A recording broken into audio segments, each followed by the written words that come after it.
Hello, Jayashree Mahakal सगळ्यांना. आज रविवार होता, त्यामुळे सगळ्यांना सुट्टी असते.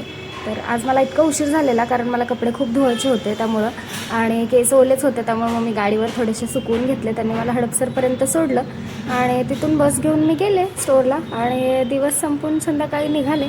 बापरे, FC रोडची एवढी गर्दी की म्हणजे मला असं वाटतं की पुण्यातलं सगळ्यात क्राऊडेड एरिया म्हणजे FC रोड असेल, कारण इतकी गर्दी असते तिथं की म्हणजे आपल्याला जर कुठे जायचं असेल ना, आपल्याला स्वतःला चालत रस्ता काढायला पण मेहनत करावी लागते, इतकी गर्दी असते.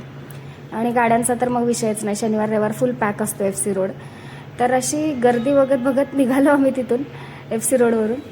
आणि ते मला घ्यायला आलेले संध्याकाळी. मला एका ठिकाणी जायचं होतं पण तिथे ज्यांच्याकडे जायचं होतं ती अवेलेबल नव्हती, त्यामुळं मग मला तिथे नाही जायला जमलं. मग आम्ही सरळ घरीच निघालो.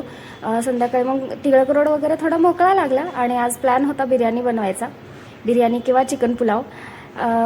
तर गेलो घरी आणि आवरून लागले चिकन पुलाव बनवायला. काय मस्त झालेला, म्हणजे एकदम सिंपल होता पण सगळ्यात टेस्टी चिकन पुलाव किंवा चिकन बिर्याणी झालेली. आणि चिकन बिर्याणी खाऊन दिवस संपवला. थँक्यू.